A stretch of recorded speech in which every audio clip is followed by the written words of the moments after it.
This is a picture of the people who initially owned the factory. They're called the Kowalski family. So this is the factory that they founded 50 years ago. And then Carl Kowalski actually continued to run the factory until this year. That's Meghan Roach, CEO of Roots. She's giving me a tour of Roots leather factory in Toronto.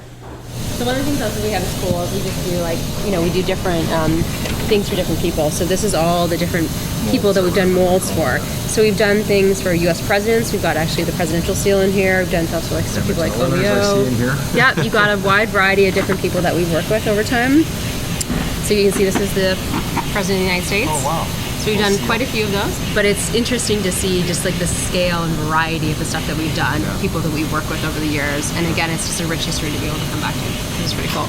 The Roots Leather Factory is a bustling place filled with cutting tables, sewing machines, patterns, and of course, lots and lots of leather, plus countless jackets and bags in various stages of construction. Lining the walls are posters that chronicle the well-known products Roots has been making for 50 years. Shoes, bags, jackets, sweatpants, Olympics gear, and so much more. Welcome to Speaking of Business, conversations with Canadian innovators, entrepreneurs, and business leaders. I'm Goldy Hyder, President and CEO of the Business Council of Canada. Today, we get an insider's look at one of Canada's most iconic companies, Roots. In 1973, two friends launched the company inspired by Canada's wilderness. They met, after all, at a summer camp in Ontario's Algonquin Park. Since that time, the Roots logo has made its way around the world. Today, Roots operates more than 200 stores in Canada and abroad, and it ships to more than 70 countries. But every leather product the company creates is handmade, right here in Toronto at the Leather Factory. I was thrilled to see it in action with Roots CEO Meghan Roach. Welcome to the podcast, Meghan. Thank you for having me. All right, so you've given me this tour of this amazing facility. Tell the listeners what goes on here. So we still hand make all of our handbags and all of our jackets in Canada, in Toronto. And so what you've seen here today is all the amazing craftsmanships and artisans who are working on all these products that go out to all of our stores and they get shipped to the 70 countries worldwide that you mentioned. I mean, it's just amazing to hear that you're hand making them all in a time in which automation would probably allow you to mass produce. Yes, I mean, it's fantastic. I think there's importance in terms of, many, many years ago, I went to boarding school and my father said to me before I left, never forget where you came from. And this is exactly what I think of when I come to this factory every day. Never forget what we came from. And we are artisans. We think about these things day to day. It's an important part of our business. And so this is just something that's always going to be part of us. And it's always been important to the story of Roots. So how is this where you came from? Well, it's interesting. I mean, I came from a small town in Pembroke, and for me, I'd had to drive about an hour and a half to go and get clothes from Roots. And so we would do the kind of these school trips in September, and I would think about, what I wanted to buy. Being the youngest of 4 children, had a lot of hand-me-downs, and Roots was always something special. And so being able to invest in a Roots piece, like a Tuff boot or a jacket or something like that at the time, was incredibly important. And so for me, this has been part of my childhood, and now it's obviously part of my adulthood too. Do you have any favorite products from your childhood you still have? I love the Roots TUFF Boots. I mean, you would buy these things, and you could not wear them out. And anything you wanted to do was obviously able and capable to do within Tuff Boots. So I love that. That was fantastic. And then the sweats. I mean, unbelievably comfortable, great craftsmanship, great quality. So something I always have as part of my youth also. Do you sometimes ask yourself, how does a young girl from Pembroke end up being the CEO of Roots? I ask myself that every day, yeah. What's the answer to that? I guess a lot of hard work and perseverance, but fundamentally for me, it has been a real privilege to be part of this brand. It's something that is really representative of the Canadian community, and to be from a small town and then have gone and worked and lived internationally to come back to Canada and be able to work for such an iconic Canadian brand has been really impactful. Yeah, we'll come to how you got here because it was not necessarily a straight line. No. And you may be surprised that you got here given where you were coming from. But let's talk about the Roots story first because it's such a Canadian story. Mm-hmm. And it's an iconic, as I mentioned in the intro, these 2 young boys from Detroit. They meet at a camp in Algonquin Park. They decide they want to share the essence of Canada's wilderness with others. And it's not easy with that history of leading a 50-year-old company. What kind of pressure does that put on you to maintain the goals that the company's founders had while still trying to, put Meghan's stamp on the place? From one perspective, I would say it's easy in that, when you sit down with the founders, and we did this when we celebrated our 50th last year, and you say, what was your plan? they will be very honest and transparent with you that they had no plan. Their idea was that at that time they wanted to start a business. They wanted to have one store in Toronto, and one of them wanted to work for 6 months, then travel, and then they would switch and vice versa. And so when you think about that, their goals at the time were, let's just start this store. And that continued in terms of the 50-year history. They never really had a plan. They kind of did things that made sense to them. And that was, so from that perspective, there's a little bit of an easy balance. But from my perspective, what I would say is that I'm not really trying to put my stamp on the company. This is a 50-year-old business and a 50-year-old brand, and I'm a steward of it. I want to build and strengthen the foundation of this business so it's here for another 50 years. So for me, it's about doing that, investing the infrastructure, investing the people, putting in place the things that can allow it to be successful over the next 50 years. And it's not about leaving Meghan's legacy. So tell us about the journey here then. I mean, you come from really private equity and capital markets and stuff. Yep. How did it suddenly become apparent to you? You know what I really want to do is I want to be the CEO of Roots. Well, I was part of the team that acquired Roots in 2015. And we took the company public in 2017. And I had been on the board for a couple of years. And in around 2019, our CFO left. And I'm also an FCPA. And so we had some conversations. We said, let's find the right CFO. And I said, you know what, why don't I jump in the company? There's a couple of things the company was doing at the time in terms of a distribution center implementation that we're not really working at as best as possible. So I came in, focused on that. And then I got excited about the opportunity. And we were looking for a new CEO. And, the group approached me and the board said, why don't you become the CEO? And I said, I don't know. I mean, do you Why not? Can I be the CEO of this company? And he said, yes, you can. And why did you doubt yourself? Going back to that kind of comment of being from a small town, I think you don't really ever imagine being put in the position where you're running a public company of the nature of Roots, right? And my entire background was finance, and I just didn't know. I mean, going from running a private equity team to then having 2,500 employees across distribution, manufacturing, retail stores, I was entering into the realm of the unknown to a significant extent. And so a lot of it was more around, am I the best person for this job? I'd like to think I am. But at the time, I just didn't know. And so I was happy that I took the risk. And I was also happy that the team supported me in being able to do that. I'll come back to your leadership journey because part of what shaped it is some of the crises that you've had to manage while you've been here. And there's that old saying, never waste a good crisis. And you've had to navigate many of them in the last 4 years since you've become CEO, including, of course, the COVID pandemic, now the war in Ukraine. Tell me how the business was affected by these cascading crises. And then I want to talk about how you personally were affected by them. Yeah, and what's interesting about Roots is we have been affected by almost every crisis. And so I think a lot of times people think of businesses like Roots and they think of them it's a Canadian brand. But the reality is, we manufacture globally. We manufacture in Canada. We also have manufacturing in China. We have manufacturing in Ukraine. And so in February of 2020, we discovered that our distribution center for our China business was in Wuhan. And so that was the first impact. Then, you roll forward and, we had the 2-month shutdown in China. At one point we were discussing as a business, are we ever going to have any inventory coming out of China? How are we going to get our sweats? Roll forward to the war in Ukraine. We made almost all of our socks in Ukraine. And so we had to think about, resourcing that entire business over a short period of time. So really a lot of the macro things that have happened over the last couple of years, all of those have impacted Roots in some way. And so we've had to really pivot and adapt as a business. And through it all, you're still a young, early stage as CEO. How did you do it? Well, I think one thing I had learned, interestingly enough, when I started university, I think I have bad timing. I started university right around the dot-com bust. And as a result, a lot of people were struggling to get jobs, and that impacted my thinking. The next thing when I started my career in private equity, I started when Lehman crashed. And so I had to think about how to deal with that. Moved over to Europe when the sovereign debt crisis were happening. So I had an experience with that too. Boy, be careful to follow you around. I have a little bit of a negative track record, I guess, from that perspective. But I think throughout it all, and also the situation was acknowledging that every situation and every challenge is quite different. If you're preparing for the last situation, then you're not going to be successful in the future one, right? So it's really around creating resilience and thinking about how do you create a team, how do you create your individual yourself, how do you develop the skill set that allows you to deal with challenging situations and build that internal resilience, confidence, et cetera, to be able to do that. So it was a lot about taking a lot of the experiences I had throughout these other difficult and challenging time periods and then applying them. Now you bring a lot of passion and a lot of purpose to it. We had this tour that I mentioned right off the top. One of the things you, of course, observe is it employs a lot of women. Yes. As a woman leader yourself, how do you see yourself as a role model? I do see myself as a role model because I think I've been put into the position to be a role model. And I think about that a lot in terms of, how I present myself. But from the other perspective, I think it's important to also still be yourself and still not lose that piece of yourself. So I think it's important to understand that, the role of the CEO is just that it's a role that you play, but that doesn't mean that's who you are in its entirety. So there's obviously different facets of your personality in your life that you have to continue to bring to the table. And so for me, I really think about how can I be authentic in my personal life and my professional life, and how do I maintain that consistency across both of them? And in terms of being that role model, I think that's what's the most important thing, is being able to have that consistency across personal and professional, because growing up and not having a lot of role models, in the various places that I had worked, I wish I had someone who was there saying, listen, it's not all easy. It's hard. There's a lot of things you have to do and give up to be able to accomplish the different goals. Having that consistency, I think, is important. You must have mentors in your life or sponsors in your life, and or you are being one to others. How important is that in general, but particularly for women?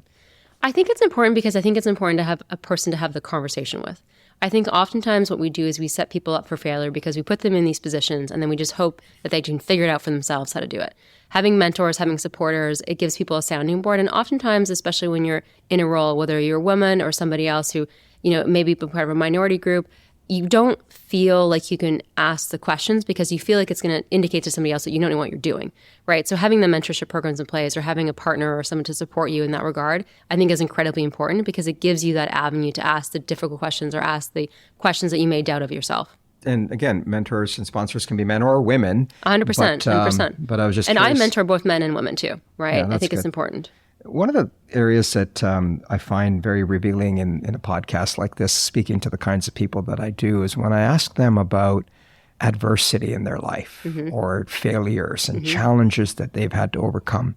Anything you want to share with this audience about your own journey that helped you get to where you are because you experienced that? I think I've had an opportunity to face a lot of different avenues of adversity. I mean, whether that was obvious things like just, failing at something, very basic, to putting myself forward for various jobs, careers, and having, discrimination of certain ways or different types of things. And then facing things like the pandemic or facing like different risks, moving from private equity to, moving into the CEO role. But fundamentally, what I think is really important there is I'm not a person that reflects on regrets. I don't have any regrets in my life. I think all of those situations have made me tougher, stronger, more capable. And so when I look back on those things, was it difficult? Sure. But actually, am I happy that it happened to me? Yes. Because I would not be in the position I am today if I had a very easy path. And I don't think anyone who has an easy path is actually a great successful leader, because the reality is that being a leader means you have to make difficult decisions and you have to have had the experiences where you have been on the other side of that and failed and, had some challenging decisions made to you to be able to understand what it's like to make those decisions. Yeah, I think that's one of those lessons I always ask about, because I think, today's generation needs to hear that a bit. There's a sense that life's a straight line, and it certainly isn't. Definitely isn't. We both know it's very curvy. One of the things that, CEOs take great pride in is their own company's culture, their own corporate culture. Yes. Tell the listeners about the culture of Roots. I have lunches with all new hires, and the first thing I say to them, how is the company different to what company you worked at before? And the number one thing they say is, it feels like I'm part of a family. And I think it's incredible that over 50 years for a brand like Roots that, represents the Canadian community, that has been able to stay there. And I think because one of our key values is community, that it percolates throughout, maintaining this kind of family culture. It's not so family to the extent that you can't get work done, but it is something where people feel like they're part of something more than just themselves. And in terms of talent, in terms of, as you said, some of the skill sets that are being deployed in this factory are very specific. How do you find that talent in Canada, or is it coming from outside of Canada as well? Well, I think when you walked around the factory, you saw that it's incredibly multicultural. So there's a lot of people here who are first or second generation Canadians, and they're bringing talent from different places. And I think that's something that's always been incredibly attractive about Canada, is the open arms we put out there to say, please come, join us. And Roots is no different in that way of trying to attract that kind of international talent. What we are doing from a domestic perspective is that we are trying to work with different schools to bring those artisans into the factory, give them training programs, and then, keep them on full time. But it's difficult because a lot of the skill sets that we employ here are not skill sets that people are necessarily going after aggressively now. Now, one of the things about Roots, of course, is, it screams Canada. Yes. Right? Everybody thinks of Roots and they have to think about Canada. And you mentioned you've got international operations, not just in China and Italy, but in Turkey and other places around the world. In some cases, Canadian companies go out and lose their Canadiana. Yes. Are you able to retain the Canadiana of Roots in these other markets? Yes, because I think we look at Canada and think about what does it really stand for as it relates to values. And so the values that we have as a brand are community, integrity, authenticity, freedom. And I think Canada still represents a lot of those things. And so we take those values and we take them to a global stage. I also think that the one thing that we always have here is just resources. The natural resources of Canada are unbelievable. And that's something that brands internationally are trying to replicate. They're trying to show that they're part of the outdoors. We started in the outdoors. We will always be part of the outdoors. And that's something that Canada also represents globally. So in some ways, you're helping with tourism. Yeah. We have done a lot of partnerships with tourism in the past from a Canadian perspective, but yes. How is the Canadian brand or itself, do you think, seen now around the world? I think that's a constantly evolving thing. And I think that, as an individual who has a chance to travel extensively, and then as a person who runs a brand that has an international presence, I think going back to those values, I think people still do believe that Canada represents those values. I think that in the last few years, I think what's been changing is more how do we deal with our partners and how the dealings with our partners are impacting brands who have global presence. And that's definitely something we're seeing more of impact us in different markets now. One of the questions that often gets asked about Canada is whether we compete hard. Mm-hmm. That, America is a place where you compete hard. Yes. Canada is a place where you compete with a small c. Right. Is that how Roots is doing it? So funny enough, when you talk to the founders and you say, why did you found Roots? Why was it important to make a brand about Canada? They say exactly that. They said, we were these two Americans who came from the U.S. and saw all Isn't that these ironic, people. By the way? Two Americans. Two Americans founding it. But help Canada become more Canadian. And they said, we saw what the U.S. was doing in terms of representing itself in a global stage. And we said, Canada has all these amazing things. Why aren't you speaking about it more? So God bless these two guys. I think inherently our brand is competitive in that way in terms of saying, let's advertise how amazing Canada is for sure. And we're about much more than just Canada. And I think we are competitive as a brand. I think it's great when you see other Canadian brands be successful. And I think really when I look at that, I don't think, wow, I wish we could be more successful than them. I wish we could all be as successful together because I think there's a lot of things that Canadian brands can offer on a more global stage. Yeah, it's such a frustrating thing to hear, let me tell you, as an immigrant to this country who, I think our family thought we're coming to compete to win. Right. Not to settle, not to be good enough. And even here, the stories of two Americans who are coming to shake us up and say, hey, you guys, you got this amazing country here with these amazing resources. Let's go out and own it. Well, look, I'm glad we had that conversation because I think we have to have more of that kind of a conversation about Canada. How do we build more champions? What is it that's holding Canada back from succeeding? I think it's a good question. I think it comes down to the structures and infrastructures we put in place in terms to support young talent. Do we have the investment programs in play? Do we have the political systems to support them? There's a lot of different, nuances from a country perspective that we have to think about in terms of how do we make it okay for people to take risks and fail? How do we invest in the education programs? How do we make it attractive to make investments in Canada such that people want to come to this country and they want to start new businesses? So there's a lot of different things I think we can do that will continue to drive and excite that entrepreneurial spirit. But we have to be excited about being competitive, as you said. We have to be focused on making sure it's an attractive place to make investment. And we have to make sure that we leverage the things that we already have here and celebrate those things on a global stage. And we have to continue to do that in a loud way because Canada has a lot of amazing things and other people need to know that more and more. And one of the things that Canadians are kind of known for is we feel validated when externally people validate us. Yes. And so one of the things we noticed when we walked around here, of course, is all of these celebrities that have been, here. And I didn't realize, tell the listeners about some of the ones that you showed me and the ones that make you feel like, wow, isn't this cool? X person is wearing our jacket. Yeah, I think what's so interesting about it is that when you come into a brand like Roots, you see a juxtaposition of different people that you wouldn't necessarily see in any other place. So we were talking about how, up front, you've got kind of Karl Lagerfeld, you've got Elton John, you've got Drake, you've got The Weeknd. And I think there are very few places you see all those together.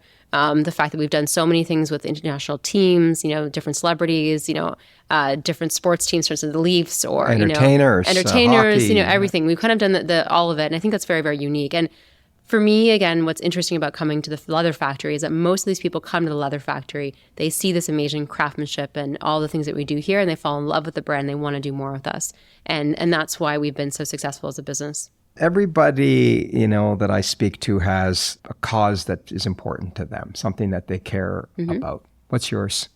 I'm involved with a number of different charities. I'm one of the vice chairs of the Holland Bloorview Kids Rehabilitation Foundation. I'm also actually on the investment committee of the Nature Conservancy of Canada. And so for me, that's a balance between, I've always had a passion for nature and I've also had a passion for children. And it's been amazing to be involved in both those organizations and see all the great work that they're doing. I think in both cases, there's a lot of opportunity to continue to, again, from the nature conservancy perspective, continue to bring awareness to this great land that we have in Canada and the great opportunities we have to maintain it. And from the home review perspective, there are 22% of the Canadian population has disabilities, and we don't talk about it enough. We don't bring it to the forefront.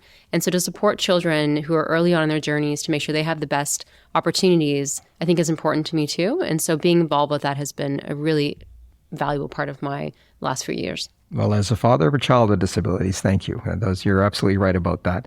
Now, you mentioned being a mom and of young children, that is, and, advice for women who are, career-oriented. How did you manage all of that? And what advice do you have to women, who are in that situation? I get asked this question a lot, and I think it's important to be honest about it and transparent. It's very challenging. It's very challenging to have children and have a career, especially at a high level. And one of the things we don't talk about enough is how important it is to have a great support system. So if you need to get help at home, if you can have a supportive husband, et cetera, that's incredibly important. But some days you have to make difficult decisions, and some days you're going to be a great mom, and some days you're going to be a great CEO. That's just the reality of it. And so I think that sometimes that balance is there and sometimes it's not. But I have in my career made decisions to get where I am today and made those decisions while still having a family. So it's possible. It's very possible. But I think we have to understand that it's not easy. Yeah, I think everybody struggles with the balance piece. I mean, men and women. Yes. It's very difficult. You had, I think, inspired by your children, correct me if I'm wrong, but there was a Barbie made. Yes. Tell us the story behind that Barbie. What inspired you to make it the way that it was made? We launched a Barbie collaboration last year, for our 50th. And then we followed on with actually a Barbie collaboration for their 65th this year. And we decided to make a Barbie doll. And it was incredibly important to me as a mother of multicultural children, my husband's family is from Guyana, to make a Barbie doll that actually reflected those children, my children, and also many children across Canada.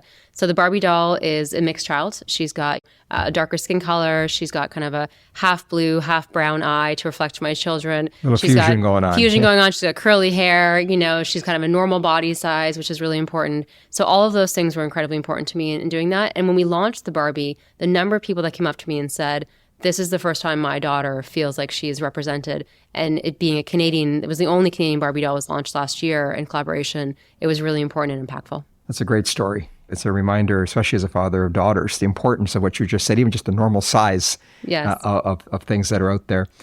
I'm going to conclude with the fun part of this podcast, which is really rapid fire questions, and there are no wrong answers. Favorite Roots product? I would have to say my Roots varsity jacket. Favorite part of Canada? I would have to say Algonquin Park. Best way to relax? Reading a book. What kind of books? I read a lot of different types of books. I have a really good book that I like, which was it was a biography on Catherine the Great, was one of my favorite ones. So maybe a little bit boring for people, but a lot of different things. Well, that's good. It wasn't an MBA book or something, so that's good. Favorite sport to play? Rugby. Rugby? Yes, I played rugby for a long time, actually. Oh, wow. What do you like about it? It's very strategic. They call it, I think it's the gentleman's sports that's played like hooligans or something like that. It's one sport I've never played, actually, so you got me on that one. It's an interesting one. So it's very strategic. It's very athletic. I loved everything about the whole sport. And it's something that, being part of the Commonwealth, it's played, internationally in a lot of different locations. And so had an opportunity to play it throughout my career. All right. Favorite sport to watch? Golf. Golf? Yes. Do you play? I try. You try? That's the rest of us, too. It's a great sport to watch. Yeah. What do you like about golf? I like being outside. I like the challenging yourself to do something that's, never going to be perfect. And I just like the exercise. I like the association with nature and the outdoors. Yeah, it's a great sport. I mean, I don't take it seriously. For me, it's more about the camaraderie and the walking. But it's interesting because you're playing against yourself, really, right? Yes. You're not competing except against yourself. Favorite food? Cookies. Sorry? Cookies. Cookies. Jeez, I wasn't thinking that's a food. That's a requirement every day. You're speaking to the right guy when it comes to cookies. What's the one thing you wish that more people outside of Canada knew about Canada? I wish they appreciated how multicultural and how open and welcoming it is. I think that that's a perception, but when you get here and you experience it, I think it's much more than people actually even understand from the outside. Anything keeping you up right now at night? There's a lot of things keeping me up at night. Well, then I better let you get some sleep. I've been to lock of sleep for 4 years. I better let me know when the next pandemic, war, recession doesn't happen. Then I'll be sleeping pretty well. Well, look, thank you for doing this. The facility is just awesome. We really appreciate you giving us the tour, and I'm sure the listeners will really learn a lot from your podcast. Well, thank you for having me. Meghan Roach is the CEO of Roots. If you would like to see photos from my tour of the Roots Leather Factory, just go to our website at thebusinesscouncil.ca and click on the podcast link at the bottom of the page. That's thebusinesscouncil.ca. While you're there, why not subscribe to our Speaking of Business conversations with innovators, leaders, and entrepreneurs? You can also find us by searching for Speaking of Business wherever you get your podcasts. Until next time, I'm Goldy Hyder. Thanks for joining us.